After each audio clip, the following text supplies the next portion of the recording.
1996 সালে যদি জামাত ইসলাম আল্লাহর দিকে তাকায়া যদি বিএনপি সমর্থন দিয়ে বিএনপির সাথে থাকতো, ইসলামিক দলগুলো থাকতো, তাহলে কিন্তু কোনো দিনও আওয়ামী লীগ ক্ষমতা আসতে পারতো না। আমি চ্যালেঞ্জ করে বলতে পারি। আপনারা এই নির্বাচনের রেজাল্টগুলি দেখেন, বিএনপি কত কত ভোটে পিছিয়ে ছিল, কত ভোটে ফেল করেছে কতটা সেন্টারে, আর ওই সেন্টারগুলিতে কত ভোট ইসলামিক দলগুলি পেয়েছে, এগুলি একত্র করে দেখেন, বিএনপি পাস করত। এটা আমি চ্যালেঞ্জ করে বলতে পারি। আসলে হয়েছে কি, আমাদের প্রবলেম হলো আমরা তো এই বাংলাদেশের মাটির মানুষ, যেই দলই করি, যেহেতু এই মাটির মানুষ, আমাদের তো দোষে গুণী মানুষ। আমরা জামাত ইসলাম এমন একটা দল যেটা সংগঠিত দল, এরকম দল বাংলাদেশে আর নাই। কিন্তু প্রবলেম একটা জিনিসই, ওনারা সময়ে সময়ে ভুল করে ফেলেন। এই ভুলের জন্য মাসুল দিতে হয় পুরা মুসলিম জাতিকে,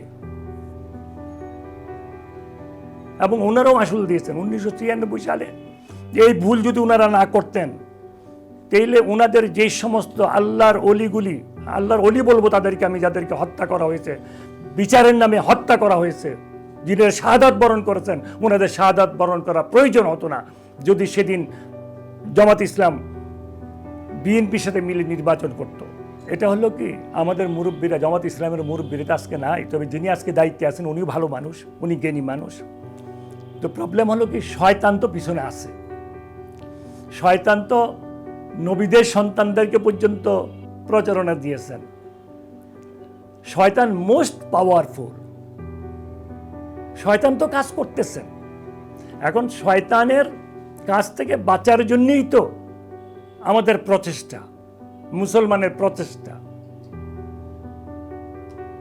এখন আমি তো ছোট মানুষ, আমি তো, আমাদের দলের অনেক সিনিয়র নেতারা আছেন যাদের তুলনায় আমি কিচ্ছু না।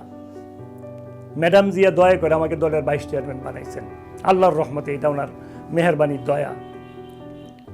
আমি 2001 সালে জয়েন করেছি, উনি আমাকে ভাইস চেয়ারম্যান বানাইছেন। কখন বানাইছেন? আমি যখন বিদেশ চলে গেছি এই মামলার ইয়েতে, বিদেশ থাকা অবস্থায় উনি আমাকে ভাইস চেয়ারম্যান করেছেন। আলহামদুলিল্লাহ রাব্বিল আলামিন, আমি ওনার কাছে কৃতজ্ঞ।